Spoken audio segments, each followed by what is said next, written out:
Today's episode is brought to you by the Hippocratic Collective.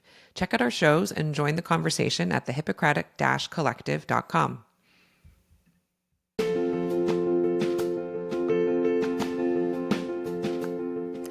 Hello, I'm Joan. I'm a Canadian family physician who also works as a restorative medical educator, facilitator, and coach. I create spaces that rehumanize the work of healthcare. I'm creating this podcast to remind myself, as well as anyone else working in a helping profession, that when you are working and caring for your human patients, you are the other human in the room.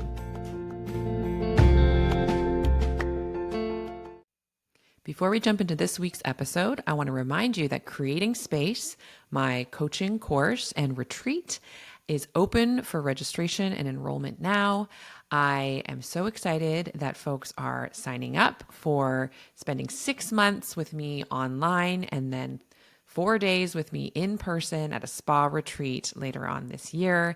And I want you to be in there. So head to joanchanmd.com/space and book a call with me. You get to chat with me by phone, learn if this program is right for you. So head to joanchanmd.com/space. I can't wait to talk to you and invite you into Creating Space. Hello there, healthcare humans. Thank you so much for coming back for another episode of The Other Human in the Room. I'm hoping that this one, though short, can be impactful and relevant no matter what you're going through right now in healthcare. And the idea for this podcast came up actually when I was enjoying one of the wonderful things that I'm so glad I've created space and time for in my life, which is spending time most Thursday evenings during the fall and winter singing in an online Zoom choir called the Canadian Women Physicians Online Choir. P.S. If you happen to be a Canadian women physician who enjoys singing, especially if you like singing but don't need other people to hear you sing, feel free to join the choir. And I'll include a link to it in here so that if you'd like to join, you can. But the reason that I named this episode Pick Your Challenge is actually because that is something that our wonderful choir director, Pippa, would say a lot over the past year. So, you know, in choir, especially this choir, it's on Zoom, no one can hear you. You don't have to necessarily choose to be in a certain section of the choir. If you're somewhat familiar with music, you know, there's different parts in a choral arrangement that are lower or higher, and they actually like have different notes and sometimes different words, and then they all blend together to make something beautiful, right?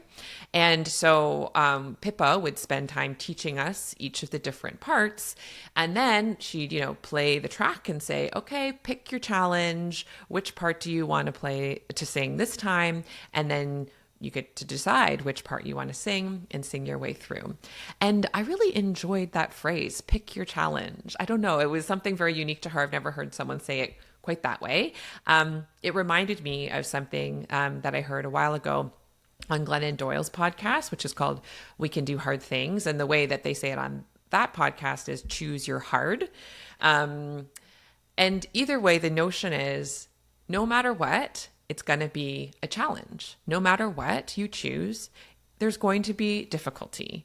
A third way I've heard it put that I learned from my coach training is life is always 50-50. So you're always going to have 50% like pleasant, positive emotions or kind of, you know, calming emotions and 50% negative, uncomfortable, painful emotions. And that's true whether you're going for your dream or not. And so you might as well choose the circumstances in which you have your 50% good versus bad emotions, since you're going to have them anyway. And the reason that thinking about life this way is so helpful is that most of us delay making choices that we really want to make, whether it's setting a boundary, whether it's making a change in our life, whether it's quitting something or starting something, even if it's just like what clinical decision to make. The usual reason we get stuck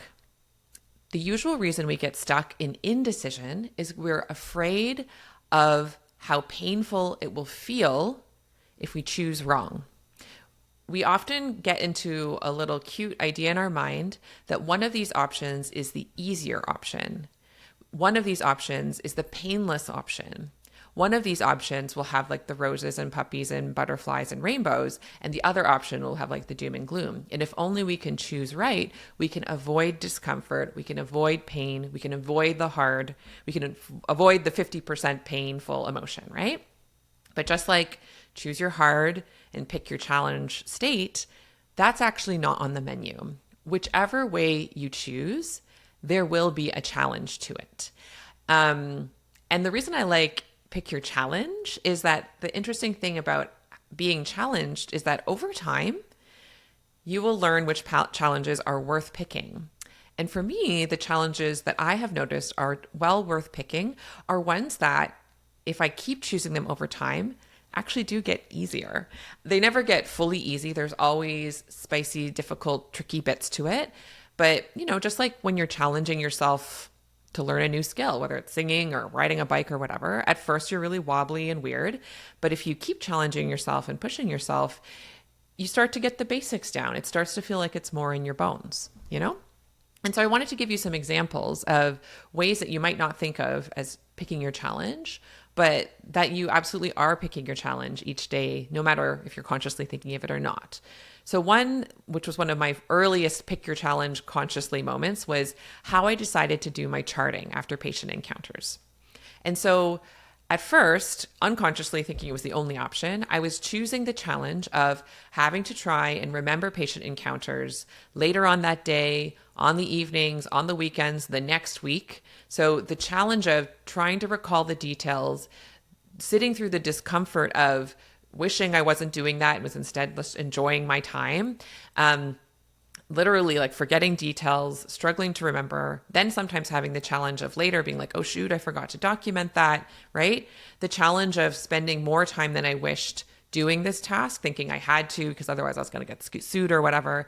And I was choosing that challenge and it didn't feel good.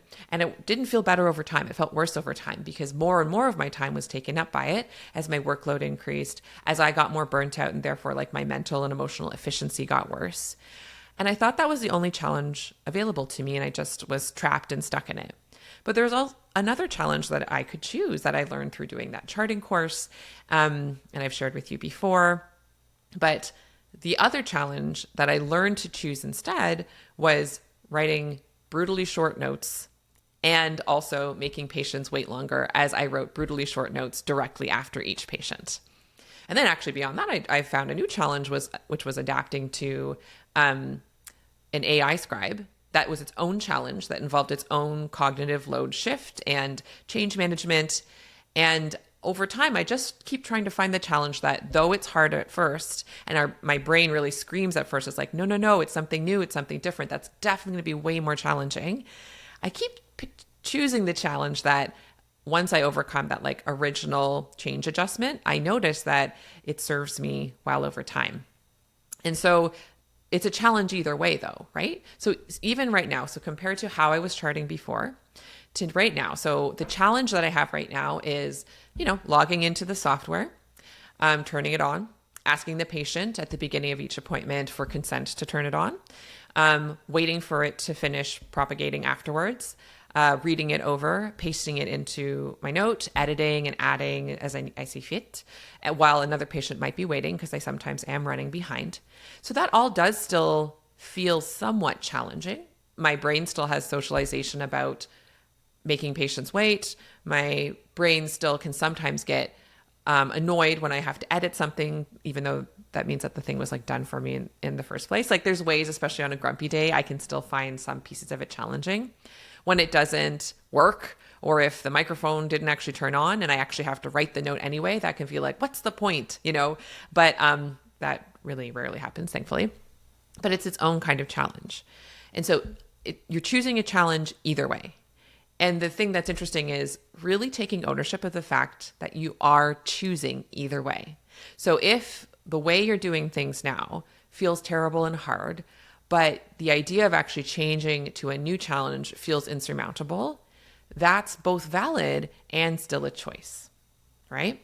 You could say like, okay, I want to take on that challenge, but not now. I'm choosing this challenge now, even though I don't like it. But, in the fall or in the winter, I'm going to make time for it and choose a different challenge then. Like the point is that you have a choice. The point is that you're not trapped. You have autonomy and agency in the situation, and you get to decide what challenge to pick. So another example, fitting patients in. This is more relevant to those of us who do outpatient, like clinic medicine, where you have a set schedule and then other people are requesting time into your schedule. I suppose in a hospital setting, maybe someone's like calling you to do a consult and it's non-urgent. You're deciding, do you say yes to it or you say, I'll see it tomorrow? Something like that, right? So in any case, people requesting you do extra work. And in this case, fitting patients in being a classic one, right? So you might think you only have one choice, but really you have two choices. And when your brain's like, which of these will be easy? The answer is neither. There's a challenge either way. But I find there's one challenge that is more self-supportive, serving to your body and your brain. And so overall, that challenge, in my opinion, according to my values, is what's worthwhile to me. But you get to decide for yourself. You get to pick your challenge. So sometimes you pick the challenge of fitting in all the patients, saying yes, fitting them in, running later, rushing all day, skipping lunch, missing dinner, having to do your charts at night possibly, right? And you might choose that challenge if you're like, this patient or these patients are worth it, or this is how I always practice. I'm going to have open access no matter what. And so I'm choosing this challenge. And then the trade-off is that I'm giving up lunches and feeling not rushed and all that stuff. And that's the challenge I choose on purpose. And then the other challenge is saying no to fitting patients in and tolerating and processing the discomfort of feeling guilty, perhaps having to have clarifying conversations with front staff, maybe having to tolerate must be nice comments from colleagues, maybe critical comments the next time the patient does get in. Hey, I tried to get fit in with you and I couldn't, right? So there's a challenge either way. And the thing to ask yourself is which challenge is worth it? Saying yes to the pain, if you will, saying yes to the discomfort and not being shocked when it comes your way. Knowing I choose this discomfort on purpose. I'm choosing this challenge on purpose. You think about athletes, they're taking on a challenge and it's okay if they're like, oh man, it hurts so much. My whole body hurts because I'm training for a marathon. Like that's okay. But say someone's constantly like, how dare my body hurt when I'm training for a marathon? This is terrible. This shouldn't be happening to me. You kind of be like, but you are training for a marathon. So I think that's part of the deal, right? So in a loving way, saying that to yourself of like, hey, so the challenge you signed up for was honoring your capacity by saying no to patients if your schedule's full. And so this is the part of the challenge and that it's worth doing because in my opinion, over time, when you choose a challenge that's in service of yourself, the intensity of like the socialized emotions does ease over time. It never goes away. It's always a bit spicier on days that you're tired, right? But it does wane and it feels easier to swallow for me, the one that is in service of my goals, my values, and my capacity. So you get to decide for yourself. You could do a little pick your challenge experiment about that one. Say yes to all the patients one day, say no to all the patients the other day. Pick a different challenge, basically one day versus the next, and then like notice the effects of your practice either day, right? Third example, saying yes or no to the project, right? So you could have the challenge of being invited to join a committee that seems really exciting and interesting and you'd be so helpful and it is work you're interested in doing even and something you're really excited to say yes to. And so you could say no to it and disappoint and offend others, maybe disappoint yourself, feel the discomfort of missing out on an opportunity. Or you could feel the challenge of saying yes to it and having to adjust your workflow and your schedule to this project. And in the process, choosing to miss out on other things because there's only so much time in the day.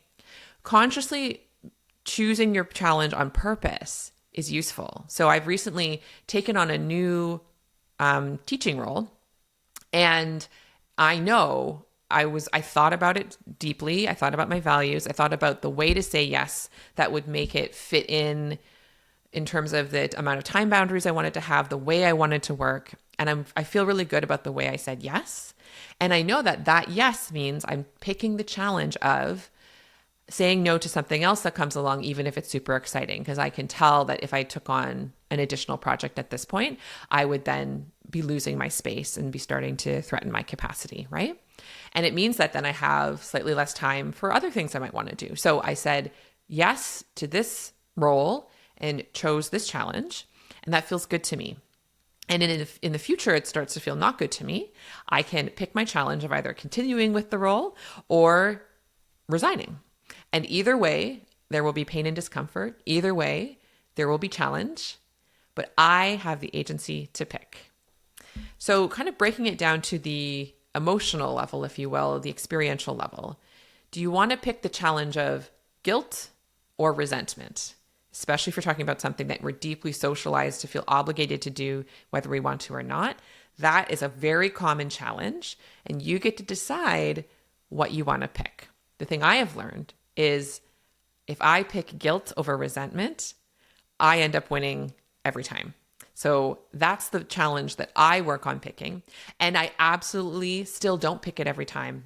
Sometimes the old conditioning rises up and I say yes to the thing. And then I feel the resentment. And I say, oh, looks like I picked the resentment challenge again. Good to know. A lesson for next time, right? Another common pairing is, do I pick the challenge of conforming to the norms of the setting or the relationship or the conversation? Or do I pick the challenge of disrupting the norms? And this one, honestly, all of these, it's not that one is actually superior to the other. It's just that knowing that you are choosing between your two choices and noticing which one feels better. For this one, conforming versus disrupting, it may very well depend on your energy level for the day. It may depend on the relationship. So I may be more inclined to conform to the norms of a conversation with a patient, even if some of the ways they're talking isn't the way, like, I wouldn't say tolerate it in a friend, but knowing the setting, I'm like, they're doing their thing. We're not friends. I'm here to support them in this very specific way. So I'm okay with just letting them rock versus other situations with family, with friends, considering times when I do actually want to disrupt the norms of the conversation and either interject or object or just say, hey, I don't want to talk about this. Can we change the subject? Something like that, right?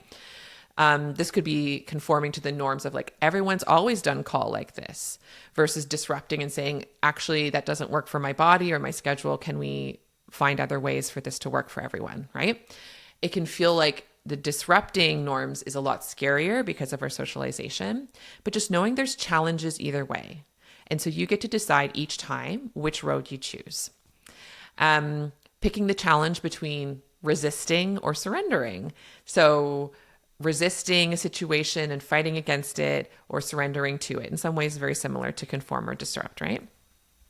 You get to choose at the end of a hard day when you're overwhelmed and feeling terrible. Are you going to choose to numb those emotions today because you've had enough and let's get on social media or whatever it is that you like to do to kind of dissociate from your feelings? Or you could choose to make it a day where you practice feeling your feelings. Neither one of those is morally better than the other, in my opinion. You get to decide on purpose. I decide on purpose. Moments where I'm like, I'm just going to do a quick whatever to dissociate. I'm going to watch a Taylor Swift video or something. And there's other times where I'm like, I'm going to sit and journal. And I know the way that each of those choices make me feel in the end. And I accept the side effects of those and accept that's the challenge I chose this time. Okay, yes. So what I'm saying is both choices are hard. Both choices take strength, courage, and energy to commit to. You're not weak if you choose either one over the other. One might feel harder, but that's probably because it's less familiar. Probably you haven't made that choice as often, so you're kind of more awkward about it, right? Probably when you have started making that unfamiliar choice, you've experienced some kind of blowback or resistance that made it scary to choose again. But you're not that person anymore. That probably happened earlier in your life, and you're at a different point in your life. Probably you have more resources. You're a grown up now. So what if you started choosing it again? You've lived more lives now, right? You don't even know the strength that you have to maybe make the choice that feels scarier, but you're noticing you might be more drawn to. So how do you want to use your strength today? How do you want to use your energy reserve and your capacity today? Do you want to choose the familiar path and its familiar hardships and pains and challenges? Good for you if you choose that. That is a courageous path, especially if you choose it without beating yourself up and say, you know what, today it's the familiar path and I honor it and I love myself through it and I know why I'm doing it and that's my choice. And then maybe some days you pick a new challenge and feel new pains and possibly new joys, but new hardships as a result. And that's courageous in a completely different way, to be honored as well. So what is the fork in the road in front of you right now? What are the set of challenges that, when you really think about it, you have a choice in picking which challenge you want to take on today? Ask yourself that question every day, as often as you need to, right? And know that you're picking on purpose, and notice what each challenge rewards you with in the end. And know that I'm cheering for you, whichever challenge you pick. And knowing that it is ultimately your choice is what helps you feel more human. Because to be human is to feel emotion, to feel discomfort, to second guess your choices for sure. And there's something about taking ownership of your feelings, taking ownership of the discomfort that comes after you make a choice, that makes the process a whole lot easier. So pick your challenge. Know I'm rooting for you. And that's it. I kept it short. So enjoy a short summer episode. Pick your challenge, and I'll talk to you next week. Bye.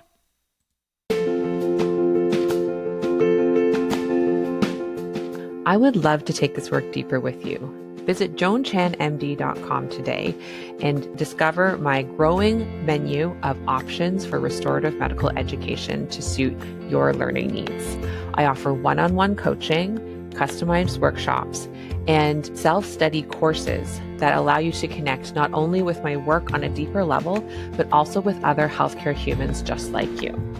So if you want to start humanizing your work in healthcare to a deeper level and do it in community with others, please visit joanchanmd.com and find those options and what fits you and your life today.